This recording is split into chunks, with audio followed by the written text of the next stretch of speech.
Hola a todos, buenos días. Mi nombre es Julieta Marino, soy la editora de la agencia Safras. En el día de hoy vamos a estar conversando con el analista económico Salvador Vitelli. Salvador es el jefe de research de Nomano Group. Bienvenido, Salvador. Gracias por atender nuestro pedido de preguntas y respuestas. ¿Qué tal, Julieta? ¿Cómo te va? Buen día. Gracias por la invitación, un placer estar acá. Bueno, Salvador, esta semana no es una semana más para todos los que somos y seguimos las noticias del agro. Está terminando en estos días en lo que fue, ¿no?, el programa de incentivo al exportador, conocido como el dólar soja 4, por ponerle un nombre conocido. Bueno, quería conocer, lleva más o menos 4 millones de toneladas comercializadas. ¿Cuál es tu análisis de lo que deja? Este programa sabemos que fue especial porque dejaba un porcentaje de tipo de cambio libre, digamos. Desde tu análisis, bueno, ¿qué fue lo productivo, ¿no?, y qué resultado está dejando? Bueno, en términos macros, fue una edición, como bien comentabas, completamente distinta a las ediciones anteriores, por esto de que bien mencionabas, en el porcentaje en que se liquidaba un 25% era de libre disponibilidad, que entre los analistas estimábamos que se quedaba un dólar similar a un contado con liquidación, y al 75% al oficial. Un esquema novedoso que además introdujo algunos cambios con respecto a lo que es el pago de los derechos de exportación de las declaraciones juradas, que ahora se dejaba que sea la mitad, que iba a ser aproximadamente un 45% de esto, lo cual dejaba algunas inquietudes en el mercado de que realmente estaba detrás de estas medidas. Pero más allá de eso, en cuanto a lo que fue la medida en sí, me parece que fue una medida que logró no solamente incentivar ventas, porque como bien decías, el volumen ya comercializado está, si uno mira el mismo momento de tiempo, por encima del esquema anterior, y que además le permitió al gobierno un respiro en el contado con liquidación, porque de hecho tuvo algo de oferta, estuvo bajando un poco, y se estima que es producto de esto, de esta fuerte oferta. Así que fue un esquema diferente, pero dentro de los subóptimos que son un dólar soja, eso no lo vamos a dejar de decir, Sí. termina siendo un esquema, llamémosle, superador al resto. Primero porque no te conlleva una sobreemisión de dinero como los esquemas anteriores, y además no le genera un quebranto al Banco Central, que hace poco se tuvo que emitir unas letras intransferibles y demás. No le genera un quebranto por comprar a un precio más caro del que realmente está, sino que le mejora implícitamente la capacidad teórica de todas las fábricas. Este año, bueno, la primera medida comenzó tras la sequía que venimos a sufrir, los dólares que estaban faltando, como algo sorprendente, ¿no? Digamos, la primera edición, después ya se hizo algo crónico, digamos, tuvimos 4 ediciones para la soja, 1 para el maíz. Ahora que tenemos la que se supone que será la última, por las últimas informaciones que se tienen, si la vemos desde lejos y vemos la totalidad, ¿cuál sería, digamos, el análisis? ¿Cumplió su cometido? ¿Puede tener efectos colaterales al adelante? ¿Hay efectos secundarios que todavía no se vieron? Sí, yo creo que en su cometido de intentar darle cierto aire a esta gestión en términos cambiarios, yo creo que lo cumplió. Sí, estas 4 millones de toneladas comercializadas son algo de 2.000 millones de dólares. Es un volumen bastante interesante, que ese 75% lo ve el Banco Central. El problema es que estamos en una dinámica donde el Banco Central está pudiendo comprar muy poco en el mercado de cambios, y que además otra parte la huelga para intervenir en los dólares financieros. Entonces termina siendo comprar poco de un lado y vender mucho de otro. Pero, sin embargo, como cumplir su cometido, en definitiva sí, ahora estamos en la antesala de quizá un nuevo dólar para el sector petroquímico, pero que en definitiva termina siendo más de lo mismo. Es esconder problemas bajo la alfombra. Sí, todo esto es un subóptimo. Lo que en realidad sería lo mejor es una unificación cambiaria, que todos tengamos el mismo dólar, pero que en definitiva, bueno, termina dándole ese aire, ese respiro a una gestión que en definitiva sabíamos que iba a comenzar a trastabillar a partir de las PASO con los resultados que tuvimos. Las reservas internacionales del banco, ¿cómo reaccionaron, digamos? ¿Realmente se vieron engrosadas con todos estos ingresos o fue algo que entró, que igual se usó y seguimos en la misma posición que antes del programa? Bueno, en definitiva, eso es justamente lo que venía recalcando hace ya tiempo, de que las reservas y las reservas netas, sobre todo, que es el número que fino a mirar, no están aumentando per se a pesar de todo esto. Y lo que estaba viendo es que las liquidaciones del agro han aumentado, sí, estaban en torno a los 1.200 millones de dólares, pero que faltaba un poquito todavía de liquidarse. ¿Qué pasa? las reservas no están aumentando por esto que mencionaba. Logra comprar en estas últimas ruedas, en estas últimas 6 ruedas, el promedio de compras del Banco Central en el mercado de cambios son 2 millones de dólares diarios. Es poco en términos de la autoridad cambiaria, y además que está interviniendo en los dólares financieros. Entonces, compra de un lado a 3.50 y está vendiendo en otro lado a 700, 680. Entonces, en definitiva, lo que está pasando en términos netos de esto que te estoy comentando es que las reservas incluso están cayendo. No solo que no están aumentando, sino que están cayendo. Lo mismo con las reservas netas, que ya están en la zona de los 5.000 millones y que próximamente se esperaría de que lleguen en la zona de los 8.000, 10.000 millones de dólares negativas. En la semana pasada estuvimos en Axoja, en Rosario, estaban parte de la mesa de enlace. Ya hemos también en otras oportunidades escuchando sobre el programa de impulso a exportador, decir que estas medidas generan distorsiones en el mercado, no solo en el mercado de la soja, sino en el mercado del maíz, por ende en el mercado de la carne, digamos que tiene subefectos en otros mercados colaterales, que por eso había que terminar, ¿no? Con esto, porque con los diferentes valores esto no termina siendo bueno a largo plazo. ¿Cuál sería, digamos, según tu análisis, en el punto especial que nos encontramos, la verdadera medida que habría que tomar, digamos, esto que vos decís del tipo de cambio, a cuánto sería un tipo de cambio que beneficie, digamos, y si eso realmente sería para que el productor o tenedor pueda libremente sirva de impulso para que pueda, digamos, largar sus productos, que es lo que se está buscando, ¿no? Los pueda comercializar. Sí, yo creo que para eliminar cualquier tipo de distorsión, como bien comentaba, porque sí, el dólar soja no solamente tiene influencia en la soja, cuesta la originación de maíz, entonces el maíz se pone más caro, la relación de soja-maíz termina estando completamente distorsionada, no sirven los ratios históricos, bueno, y demás, se anulan muchos parámetros de comparación que se tenían anteriormente y que son producto de esta distorsión. Es lo mismo que sucede con los tambos para poder comprar soja para utilizar como insumo de alimentos y demás.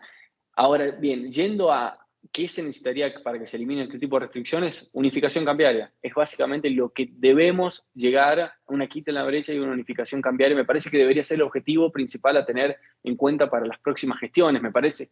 Ahora reclamarlo en esta gestión no tiene demasiado ímpetu, no tiene demasiada importancia, porque ya es un gobierno que está básicamente intentando salir a flote, pero que en definitiva es un modelo donde el 60% de los que participaron de los comicios en las PASO votaron a que no querían más una continuidad de esto. Entonces, yo creo que es importante que entendamos de que las distorsiones cambiarias no pueden seguir, el cepo no puede seguir esta multiplicidad de tipos de cambio, y debemos ir a una unificación cambiaria donde sería normal que allí estas distorsiones se acomoden, porque como comentaba al principio, el dólar soja es un subóptimo, no es algo que sea deseable en la economía, porque genera fuertes distorsiones, y lo que lo va a lograr morigerar a esto y solucionar es la unificación cambiaria.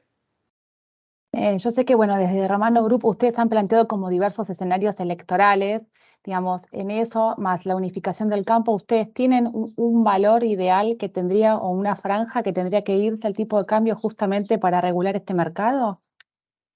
Bueno, si uno mira en términos históricos los niveles de el dólar financiero, hablemos de él contado con liquidación, en términos históricos y reales, estamos en un dólar que es bastante competitivo. Pero esto significa entrar en un escenario de estabilidad donde reformas se hagan de manera ordenada, donde no haya un descalabro nominal, que parecería que Argentina está yendo hacia ese escenario. Entonces, hablar hoy de estadísticas históricas no tiene demasiada relevancia, por el hecho de que, en definitiva, lo que hacia donde vamos todavía es bastante desconocido.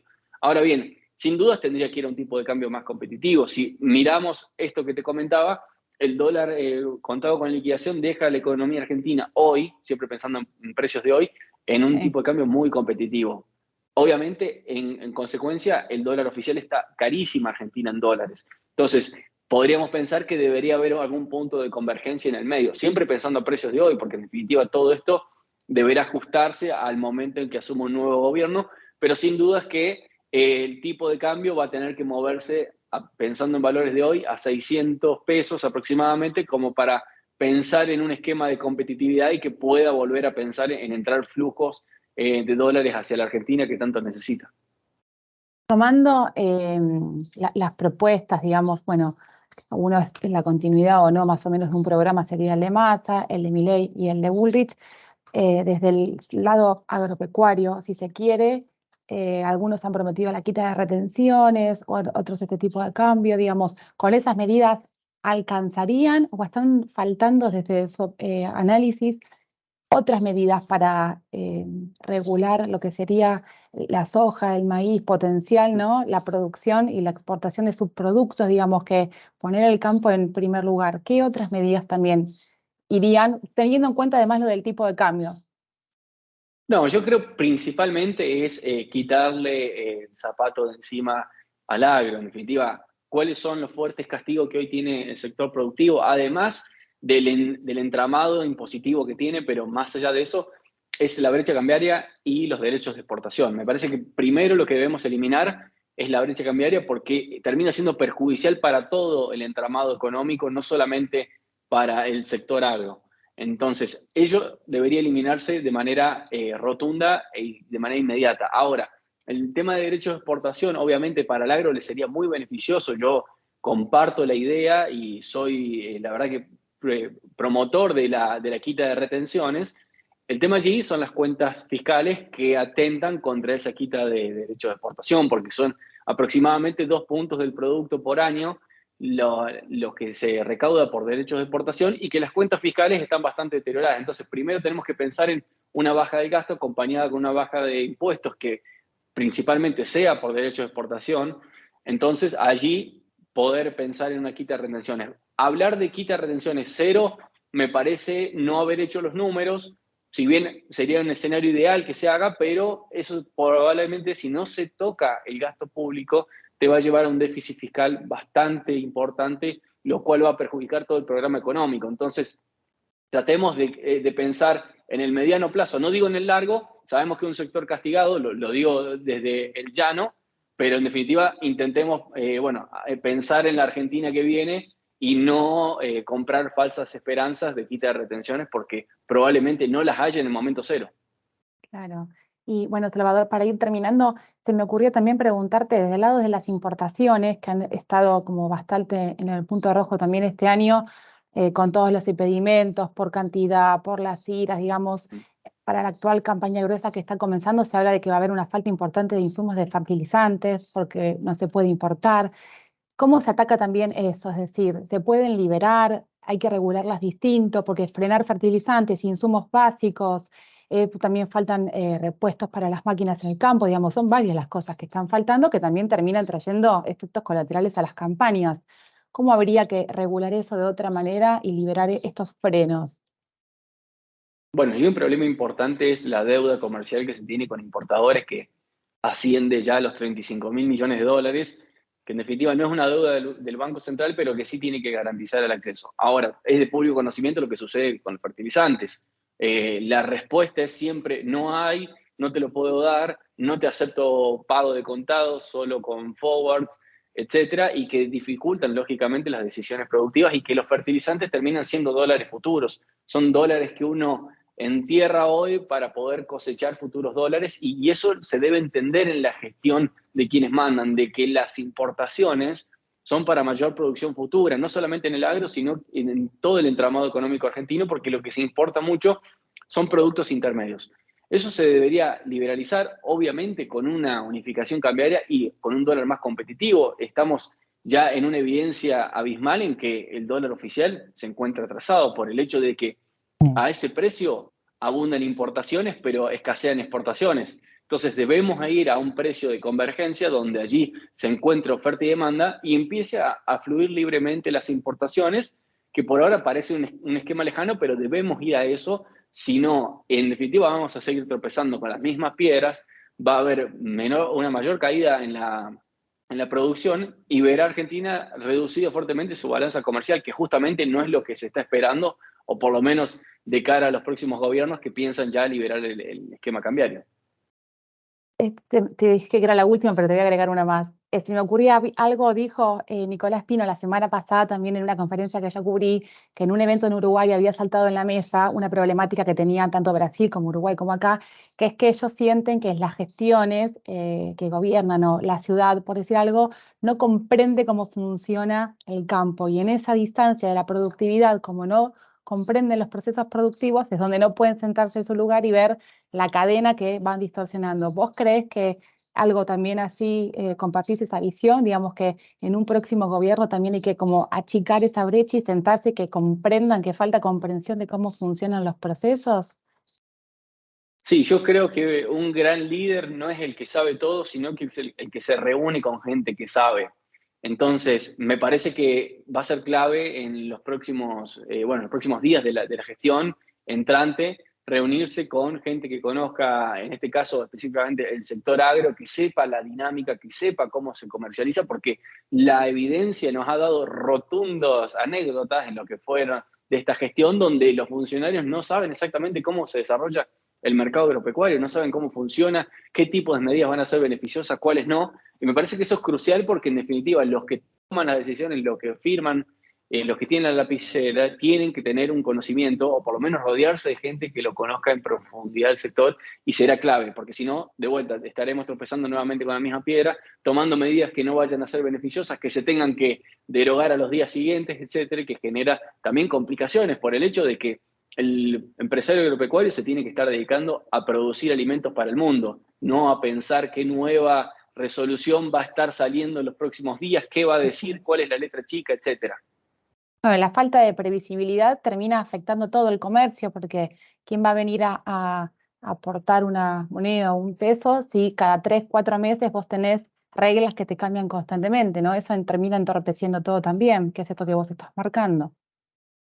Claro, sin más, con los dólares soja, eso entorpeció fuertemente la dinámica comercial de soja, porque en definitiva te generó dos efectos adversos por el hecho de que solamente se comercializa soja en la medida que haya un tipo de cambio diferencial, pero mientras no lo haya, no Está hay bien. liquidaciones. Y esto genera perversos incentivos, que está bien que los haya, pero en definitiva son perversos por el hecho de que no se liquida nada hasta que no haya un tipo de cambio diferencial. Entonces, siempre se lo corre de atrás al Banco Central por el hecho de que sabemos que va cuando las papas quemas, como quien dice, termina ofreciendo un tipo de cambio diferencial. Esto es la previsibilidad que tenemos y que también atenta contra la producción. Totalmente. Bueno, Salvador, te agradezco mucho haber accedido a la entrevista con la agencia Safras. La estaremos publicando en nuestras redes. Muchas gracias. Gracias a vos, Julieta, y a la agencia por la invitación. Que tenga buenas tardes. Igualmente, hasta luego.